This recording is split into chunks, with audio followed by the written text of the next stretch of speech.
Shalom to the elect of Israel, to the hopeful elect of Israel, you Hebrew Israelites, you so-called Negroes, Latinos, Native Americans, West Indian, and Haitians. Gotta give all praises, honor, and glory to Yahweh, Bahashem, Yahweh Shai, the Most High, the Heavenly Father.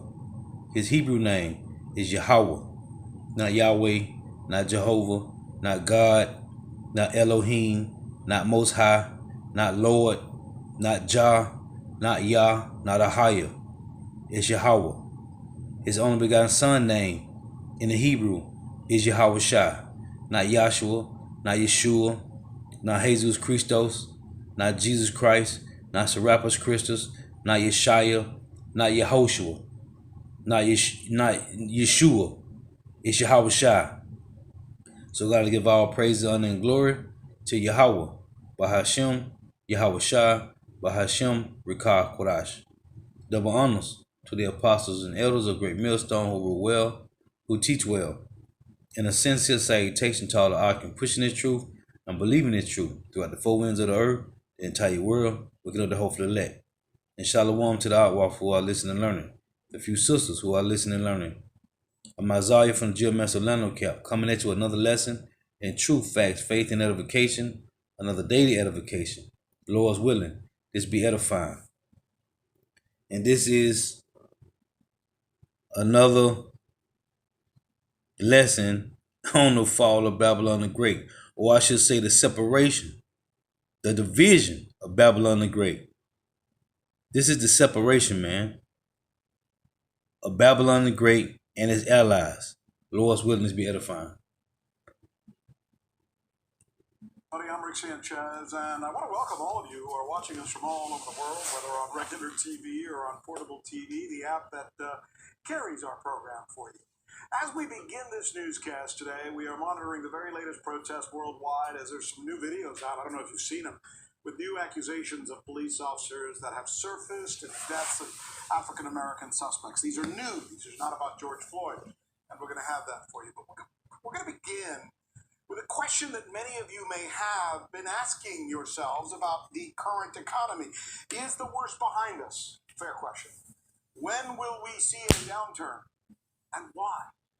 I'm going to divide my explanation into three parts, and I'm going to, you know what, let's do this. I want to go over to the wall so I can do this for you. Let me go over here so I can show you what it is that we're seeing as far as some of the trends go, right? There's a debt burden in our country right now. We told you about this before. It's like no other ever experienced in our nation's history. Household debt is above $14 trillion. That's how much the average American, someone like yourself, may owe, right? So let me try and break this down for you into three key parts that many of you may find, well, relatable. That's what. And we understand through these scriptures, man. We under the curses, man.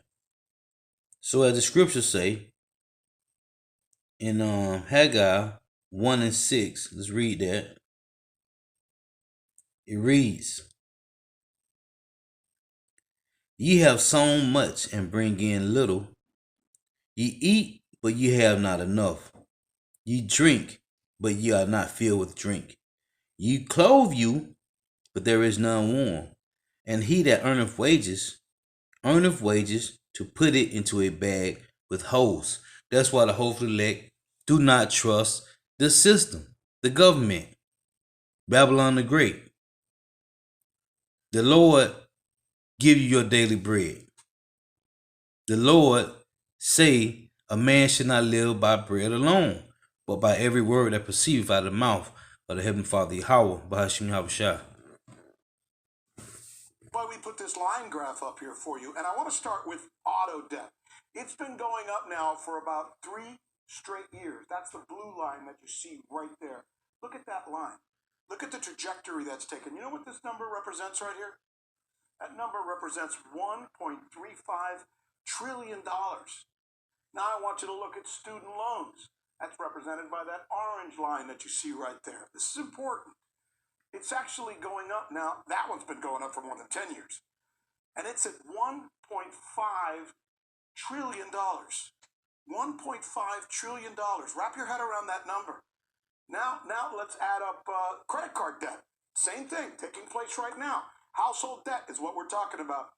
It's standing right now at about $1.1 trillion.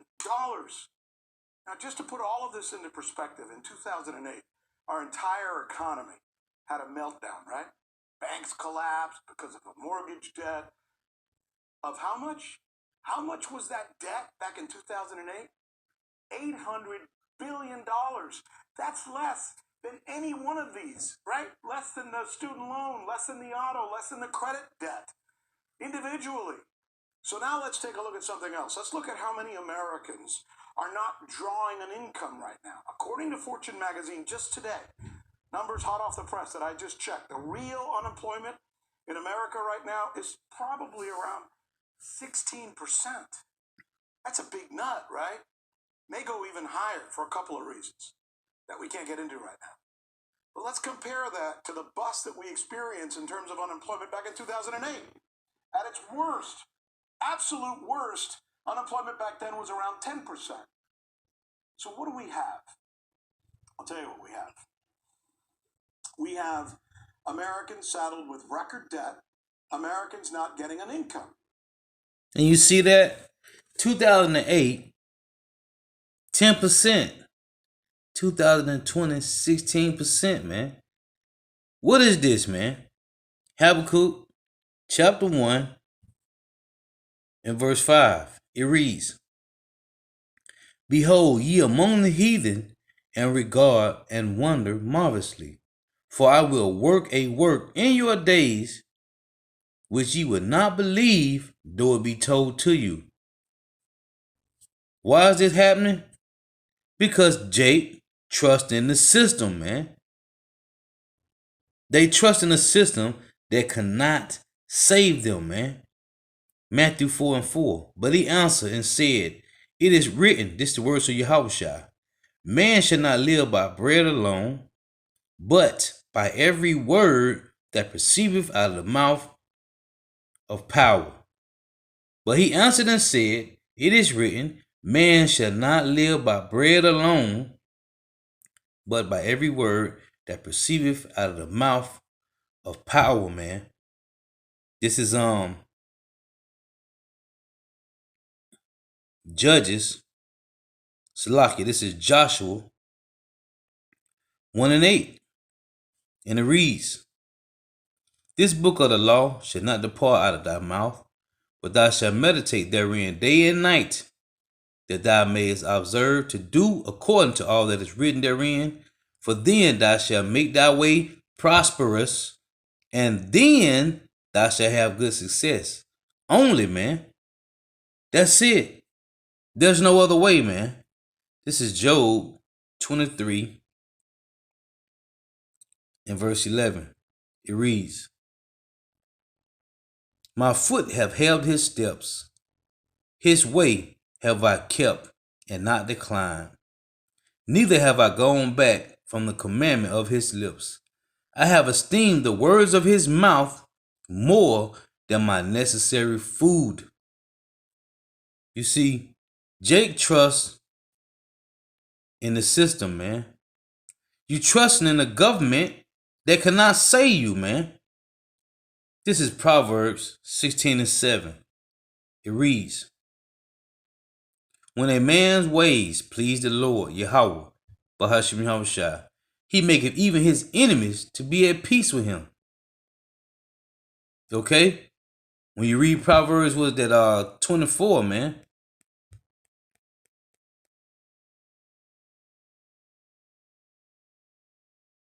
Oh, Salaki, Proverbs chapter 3, Salaki. And we keep going over this, man, because that's only one way, man. This Proverbs chapter 3 and verse 20. By his knowledge, the depths are broken up and the clouds drop down the dew. What's the dew that the clouds drop down? His doctrine, man. When you go to Deuteronomy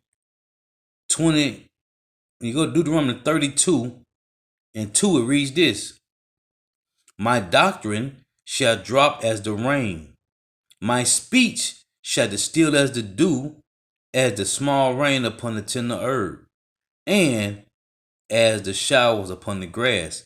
So it's talking about the wisdom, knowledge, understanding, man.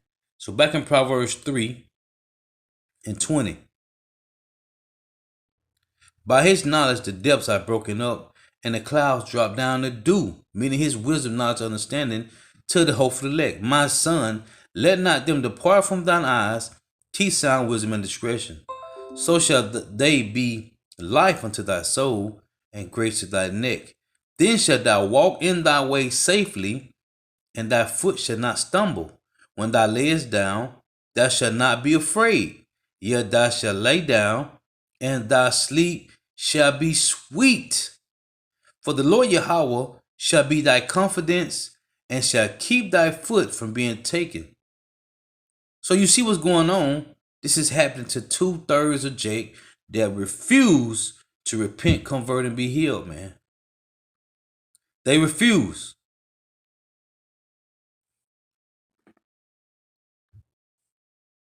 So then why is the economy still chugging along? And why is Wall Street going up? A lot of people happen to be asking right now. It has to do with the fact that the government has been stimulating the economy, the CARES Act, supplementing income, providing bailouts, etc. But you know what's an even bigger part of this explanation? It's a word called forbearance. See that word up there? Forbearance. Here's a big nut. Almost 8% of all Americans have gotten permission from their banks, as mandated by the government, to not pay their mortgages. They're not paying. You wonder how they're getting by? They're not having to pay their mortgage. That's their biggest debt. That's $800 billion. $800 billion in unpaid principal. But here's the question. What happens 6 months from now when that government program runs out and they have to either pay it back or at the very least start paying again? Isaiah 30:1. Woe to rebellious children, saith the Lord Yahweh, that take counsel, but not of me, and that cover with their covering, but not of my spirit, that they may add sin to sin, that walk to go down into Egypt, and have not asked in my mouth, to strengthen themselves in the strength of Pharaoh, and to trust in the shadow of Egypt. Therefore shall the strength of Pharaoh be your shame, and the trust in the shadow of Egypt your confusion. Like he's saying, what happens 6 months from now?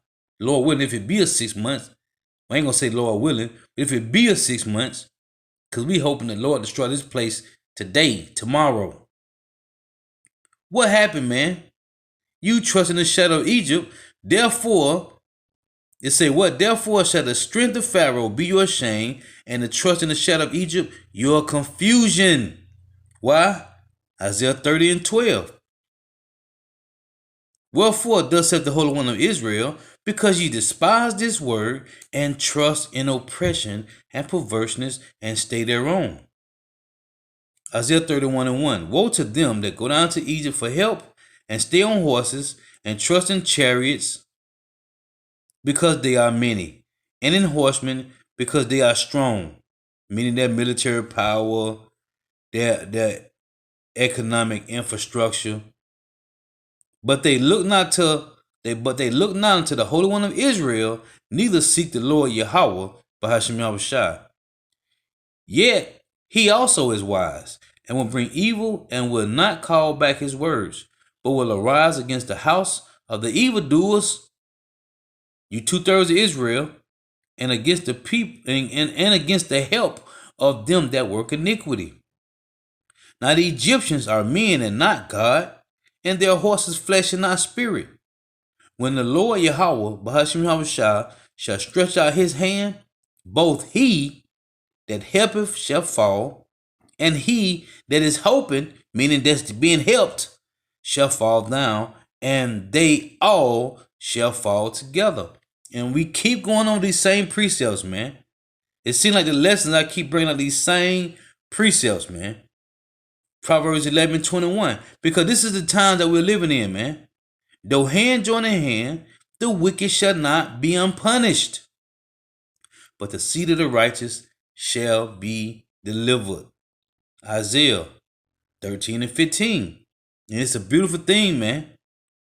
Everyone that is found shall be thrust through, talking about the heathen nations, and everyone that is joined unto them, talking about 2/3 of Israel, joined to the government, their system, shall fall by the sword, man. The Lord is not, you will not escape out of this punishment, man. That Isaiah 28, man. In Isaiah 28 and 15. You have made a covenant with death, and at hell are you at agreement. You have made lies your refuge, and on the falsehood have you hid yourselves. 2/3 of Israel, man. So here's what we have right now. Historic numbers of people with no income and forbearance that allows those folks to not pay their bills until 6 months from now. When they have to do what? Suddenly pay their bills. Right. Then what? We're going to drill down on this because we think it's a very important scenario. And because we like to drill down on stories like this to give you context and perspective. Here on the News with Rick Sanchez, where we see, the overall is Babylon the Great is falling, man. And you peoples is so blind, okay? They done gave you social media sites, man, to keep you occupied in wickedness. And you don't know what's going on, man. About this. Joining us now, Ned Ryan, CEO of American Majority. Also joining us, former UP MP George Galloway.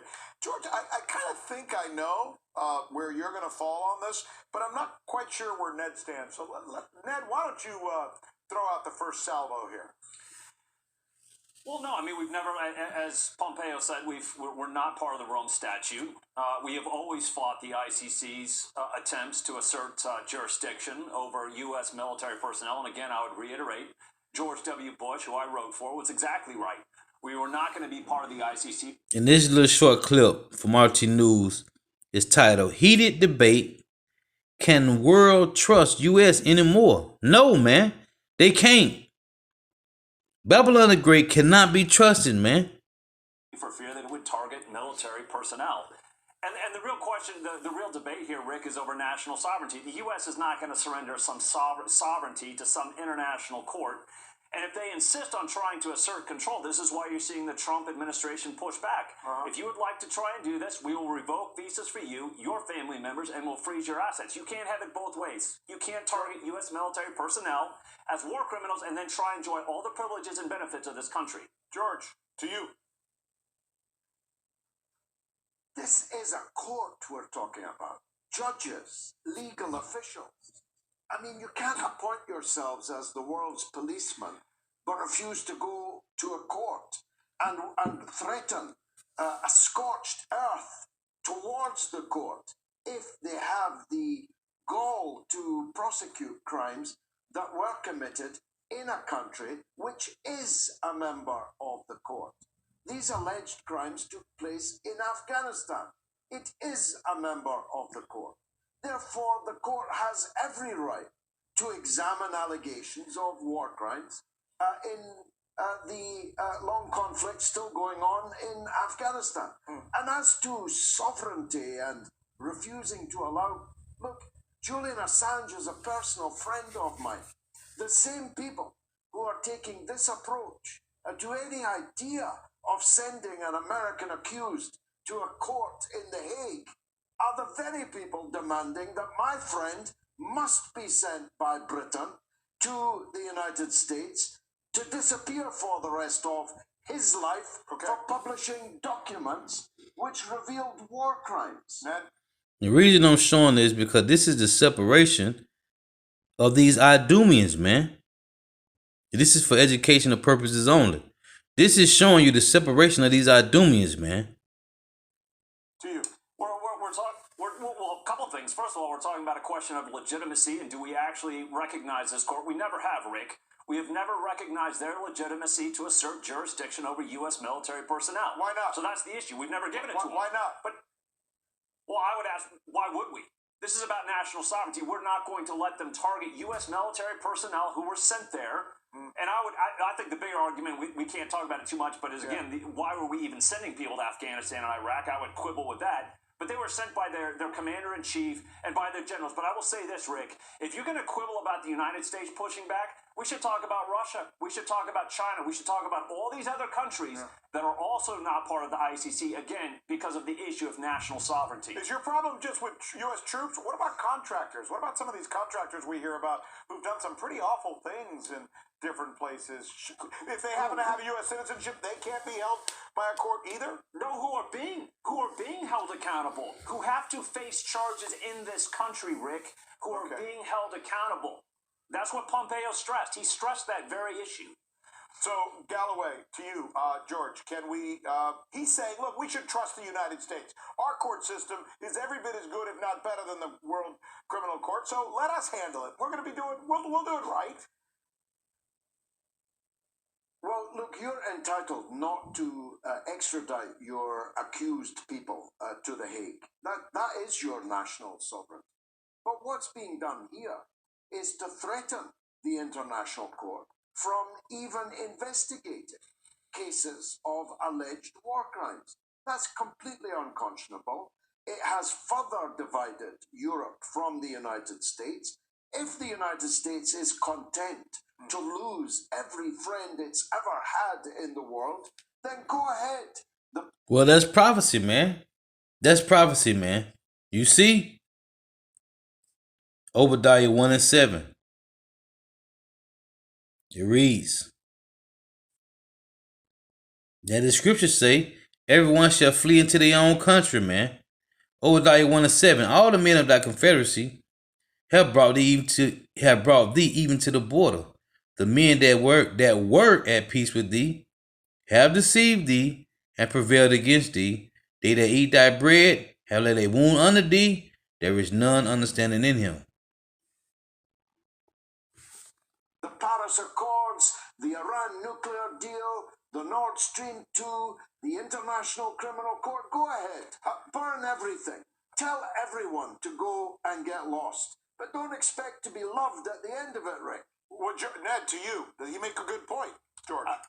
Well, no, those are all issues, of course, which that's why Trump was elected. We didn't want to be part of the Paris Accord. We didn't want to be part. We disagree with Nord Stream 2.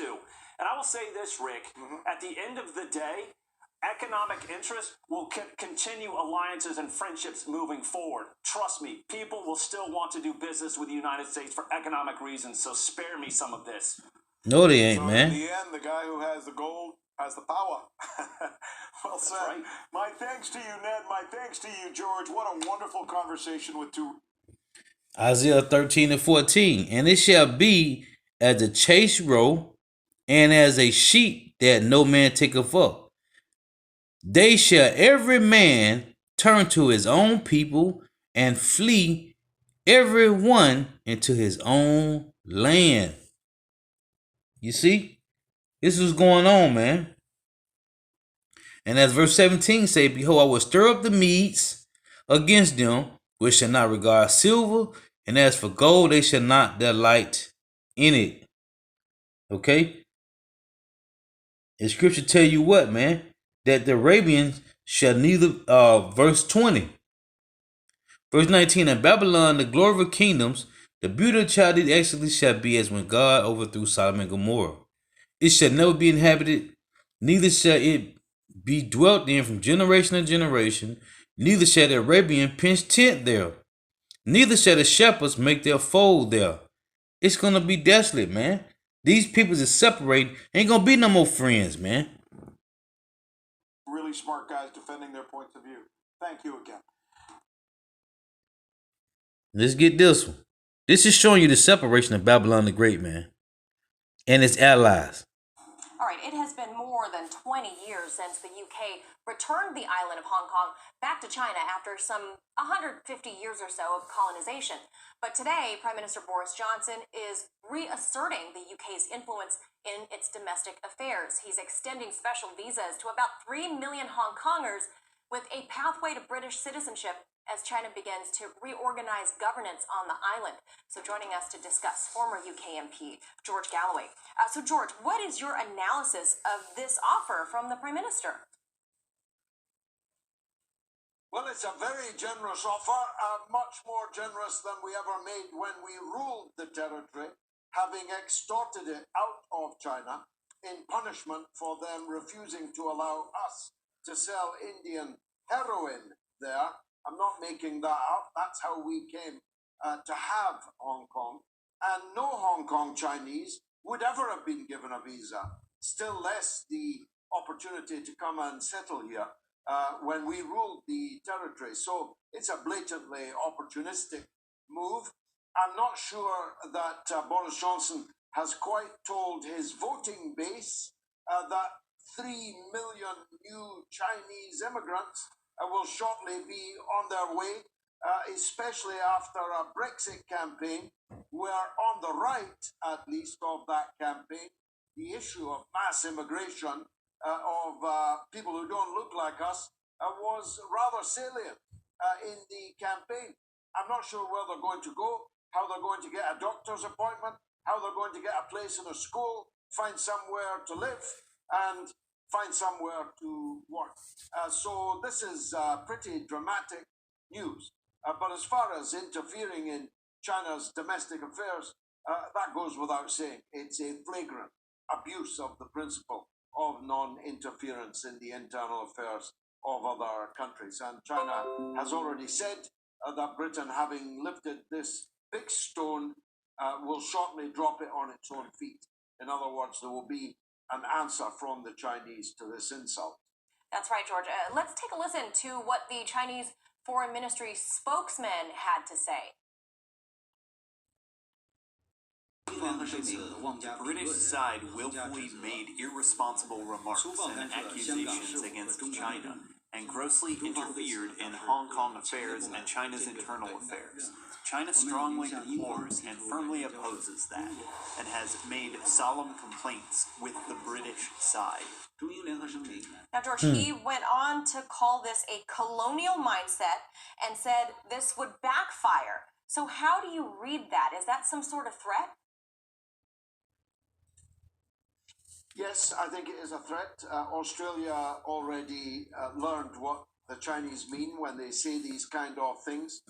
There's now an 80% tariff on all Australian goods and services going into China, which effectively means that none of them now do.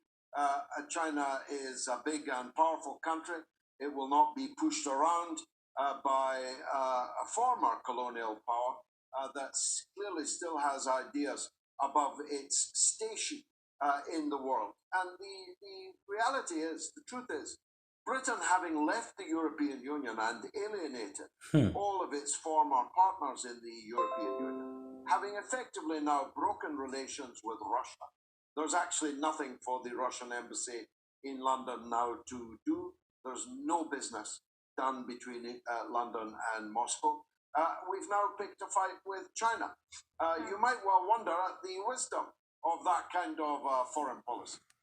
And that's crazy because as the scriptures say, that Russia would be a god to all the nations, man. Okay? Russia would be a god to all the nations, man. This is the separation. This is the Lord moving these chess pieces strategically, man. This is what's going on. But 2/3 of Jake don't pay attention to this because they too bugged out with social media, man.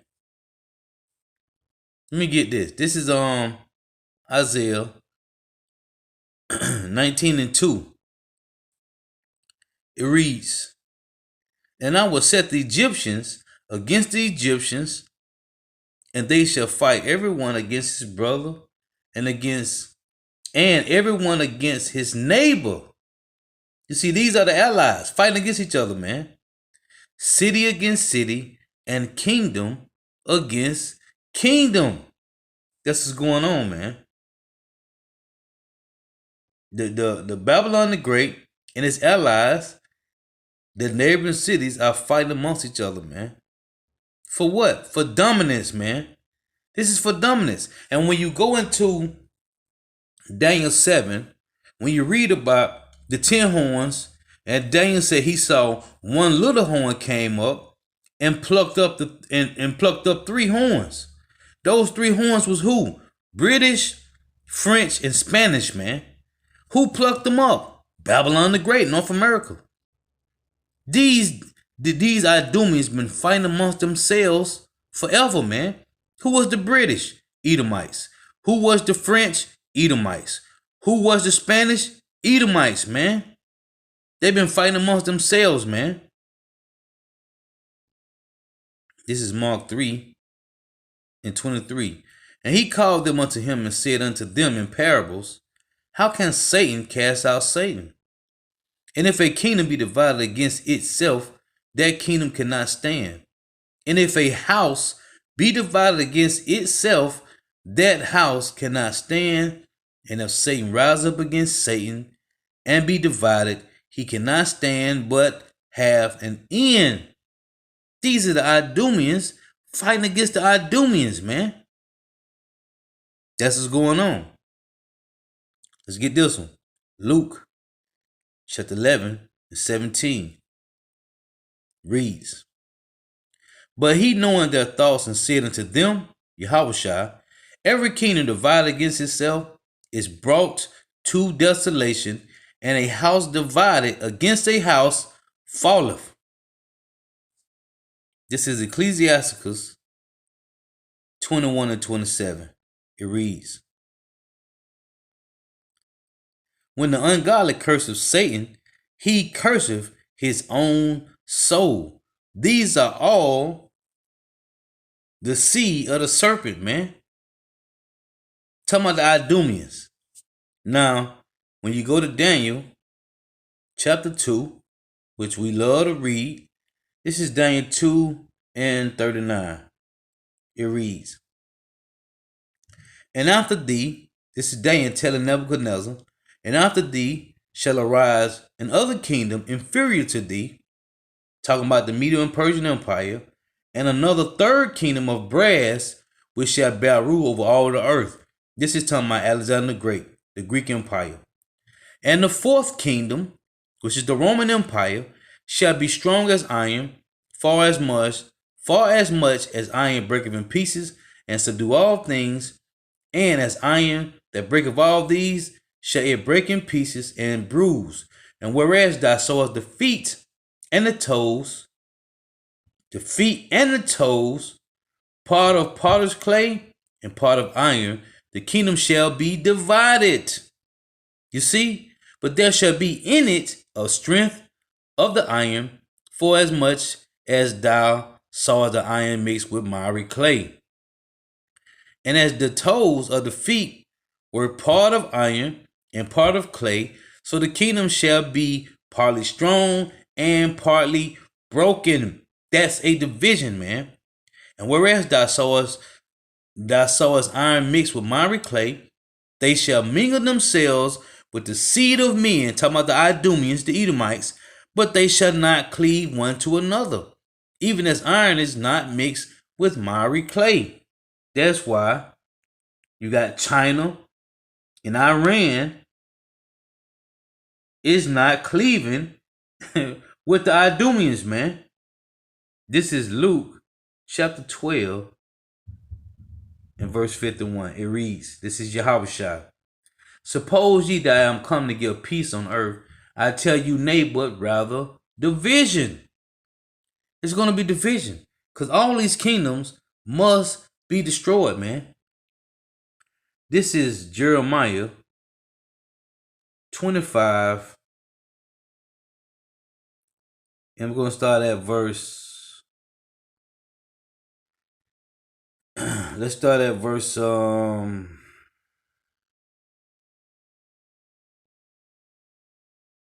15. And it shall come to pass, when 70 years are accomplished, that I will punish the king of Babylon and that nation, saith the Lord Yahweh, for their iniquity, and the land of Chaldea, and will make it perpetual desolation. Okay? And I will bring upon the land all my words, which I have pronounced against it, even all that is written in this book, which Jeremiah had prophesied against all the nations, man. For many nations and great kings shall serve themselves of them also. and I will recompense them according to their deeds and according to the works of their own hands. For thus saith the Lord Yahweh, power of Israel, unto me, take the wine cup of this fury at my hand, and cause all the nations to whom I send thee to drink it. And they shall drink and be moved and be mad because of the sword that I will send among them. So when you're reading Jeremiah 51:7, it said the nation have drunken of the wine, therefore the nations are mad. This is the Lord moving these pieces, man. This is the Lord's moving. Then took I the cup at the Lord's hand and made all the nations to drink, unto whom the Lord hath sent me, to wit, Jerusalem, and the cities of Judah, and the kings thereof, and the princes thereof, to make them a desolation. You 2/3 of Jake. And astonishment and hissing and a curse, as it is this day. We are under curses until Yahweh returns. Pharaoh, king of Egypt, and his servants, and his princes, and all his people, and all the mingled people, and all the kings of the land of Uz, the Idumeans, and all the kings of the land of the Philistines, the Hamites, and Ashkelon, and Uzzah, and Ekron, and the remnant of Ashdod. Okay? All Idumeans, man, and Hamites. Edom, okay? Chief house, Edom, and Moab, the so-called Chinese, and the children of Ammon, and all the kings of Tyrus, and all the kings of Zidon, you Hamites, man, and all the kings of the isles, which are beyond the sea, man, Dedan, and Tema, and Buz, and all that are in the utmost corners, and all the kings of Arabia, you Ishmaelites, and all the kings of the mingled people that dwell in the desert, man, and all the kings of Zimri, and all the kings of Elam, you Iranians, you Pakistanians, and all the kings of the Medes, and all the kings of the north, far and near, one with another, and all the kingdoms of the world which are upon the face of the earth, and the king of Sheshach shall drink after them. Therefore thou sayest unto them, thus saith the Lord Yahweh of hosts, the power of Israel, drink ye and be drunken, and spew and fall, and rise no more, because of the sword which I will send among you. And it shall be, if they refuse to take the cup at thy hand to drink, then shalt thou say unto them, thus saith the Lord Yahweh, Bahashim Yahweh Shah of hosts, ye shall surely drink. For lo, I begin to bring evil on the city which is called by my name, and should be utterly unpunished. Ye shall not be unpunished, for I will call for a sword upon all the inhabitants of the earth, saith the Lord Yahweh, Bahashim Yahweh Shah of hosts. Okay? Therefore prophesy thou against them all these words, and say unto them, the Lord shall roar from an high, and utter his voice from his holy habitation. He shall mightily roar upon his habitation. He shall give a shout as they that tread the grapes against all the inhabitants of the earth. The Lord told Jeremiah to take this cup and give it to all, man, all nations. Psalms 75 and verse 8.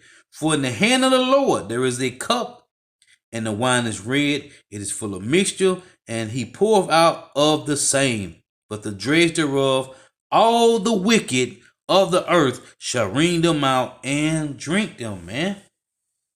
You can't, it don't matter how separate they are, they always going to be punished for what? Putting their hands on the apple of the Lord's eye, man. Which leaves us with only one friend in the world, and that friend is Donald Trump.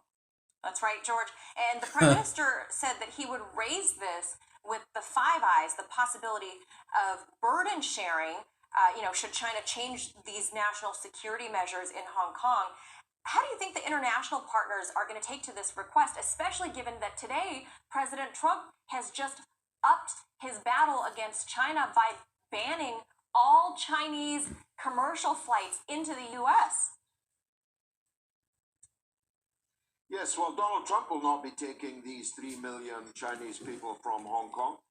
And I don't think Australia will either. Indeed, one of the things that scars Australia is deep racial division and the former white Australia policy of the kind of politicians who are still in power in Canberra today. So Boris Johnson is going to have to explain to Britain where we're going to put these 3 million new Chinese immigrants that we would never have accepted when we actually were in the Commonwealth with them and were actually ruling their territory, by the way, without any democracy or human rights at all. No right to protest under British rule in Hong Kong. In fact, rubber bullets were invented by the British to fire at Chinese people in Hong Kong. Again, I'm not making that up either. So nobody else is going to say, please, can we share your burden? And Boris Johnson's going to have to explain it to the Conservative voters to prepare for rather a large landing of Chinese immigrants in the very near future. Yeah, and the Prime Minister couldn't have picked a more precarious... Yeah, and that's what it is, man. You see? Separation, man. Look at this. Who wish to attend his rally in Tulsa, Oklahoma next week will have to basically agree to not sue him if they contract a deadly virus because the Trump campaign refuses to implement any type of social distancing or the use of masks. So in order to apply for tickets, you get directed to a web page that says the following. Now to read this. Proverbs 24:16. For a just man falleth 7 times and riseth up again, but the wicked shall fall into mischief. By clicking register below, you are acknowledging that an inherent risk of exposure to COVID-19 exists in any public place where people are present. By attending the rally, you and any guest voluntarily assume all risks related to exposure to COVID-19 and agree not to hold Donald J. Trump for President, Inc. And all the affiliates, directors, officers, employees, agents, contractors, you get the picture, liable for any illness or injury. So you need to click on that and agree to it in order to qualify for tickets to the rally. Also, the campaign is not expected to require guests to wear masks or socially distance at the event, as Trump has chafed at the optics of both. They want you to get sick. In fact, he was upset with the state of North Carolina for refusing to allow him to have the Republican National Convention, abide by social distancing rules. And so he says he's moving it to Jacksonville, Florida instead, where people do not have to abide by those rules. But I also want to just quickly note that his polling in Florida isn't looking so good. So I'm sure that factored into his decision as well. But nonetheless, I mean, they're acknowledging that people are likely to contract a virus that's killing a lot of people if they choose to go to this rally and they don't want to be held liable for it. Wait, I don't understand. I thought it was safe to go to the rally. So why would you need a waiver if it's perfectly safe? Or are you willing to risk the lives of your own supporters for optics? Yeah. Because, look, you could say, and it's fair to say there's been a lot of protests, and folks went to those protests too. That's fair. And a lot of folks at those protests were on the left. But nobody at the protest said, don't wear masks, and we're not going to do social distancing. I'm not saying everybody at those protests did social distancing perfectly. Nowhere near, right? But no one went out of their way to say, nah, it's not a good look for us. We'll look tougher if we're not wearing masks and social distancing. So that's Trump's point of view, and he's, encouraging people to do that. But he knows that it's actually a risk to their lives. That's why he's like, look, later when you get sick and die, I just don't want you suing me. That's your problem, not my problem. Right, and there's a huge difference between going to one of Trump's rallies because you find it entertaining, right? I'm sure his supporters will say that it's more than that. It's just their that's their version of political activism. But honestly, this movement calling for an end to police brutality is incredibly important. And people have done a cost-benefit analysis and have decided, no, we're going to do what we can to stay safe, but we need to go out in the streets and demand justice, demand change. And I think that that's just way more important than, all the other things that people have been crying and moaning about, right? Like, oh, I want to go to bars. I want to go to restaurants. I'm so mad. So I'm going to go out and protest about that. That I think is ridiculous. But when it comes to a political movement like the one we're experiencing right now regarding police brutality, it's just important. And I see a lot of those protesters wearing masks and doing what they can to stay safe, despite the fact that it is difficult to do social distancing in that case. I also want to just quickly mention that coronavirus is still very serious. We're still in the middle of a pandemic, and the numbers are pretty horrifying. So, for instance, there are more than 2 million confirmed cases of coronavirus in the United States, according to Johns Hopkins University data, and more than 113,000 people in the country have died of the disease, okay? And the numbers keep going up. So more than a dozen U.S. states, including, and pay close attention to what kind of states we're talking about here, Arkansas, Florida, Nevada, Oregon, South Carolina, have seen confirmed cases of new coronavirus increase in the last week at a pace faster than a week prior. And things are particularly bad in Florida. So Florida recorded its highest single day tally of new coronavirus cases, with nearly 1,700 reported infections in the state's health department reported on June 11th. So it's a serious virus that is not being taken seriously by Donald Trump. He's moved on. He doesn't even talk about it anymore. And he is putting people at risk by doing what he's doing. No, they ready to bring in the troops, man. Well, they already got the troops in, man. And they're ready to shut you jakes down, man. You see, this is the separation. This is the vision, man. Well, all this is going on with this George Floyd, the coronavirus, they got troops in, man. And these Idumeans are separated as a house that's supposed to be as one, man. They are separated. As you read, real quick, let me close with this. Daniel, this is Daniel chapter 7 and verse 8, I think. It reads, I considered the horns, and behold, there came up among them another little horn, before whom there were 3 of the first horns plucked up by the roots, meaning destroyed them utterly, man. And behold, in this horn were eyes like the eye of a man, and a mouth speaking great things. It said what? And they did what? He spoke great things. Verse 25, Daniel 7:25.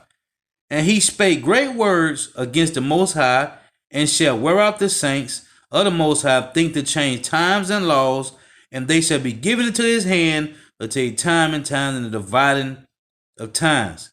You see, he spoke great things, man.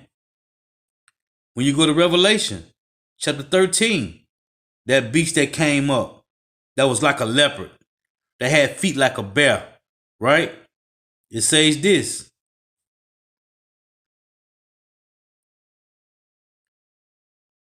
Verse 5, Revelation 13:5. And there was given unto him a mouth speaking great things and blasphemy. And power was given unto him to continue 42 months. The wickedness, the madness, the separation of Babylon the Great, man. While you out there bugged out, one by protesting to my Black Lives Matter, man. The dollar's devaluing. Babylon the Great, infrastructure is collapsing. The economy is collapsing, man. And these devils are showing more and more every day that they are a separate nation. The Lord willing is edifying. Got to give all praise, honor, and glory to Yahweh. Bahashim Yahweh Shah. Bahashim Rikak Kwadash. Double honors to the apostles and elders of Great Millstone who rule well, who teach well. In a sincere say, taste and tell the argument, pushing this truth and believing this truth throughout the four winds of the earth, the entire world, waking up the hopeful elect. And shalom to the Akwa for listening and learning. the few sisters who are listening and learning.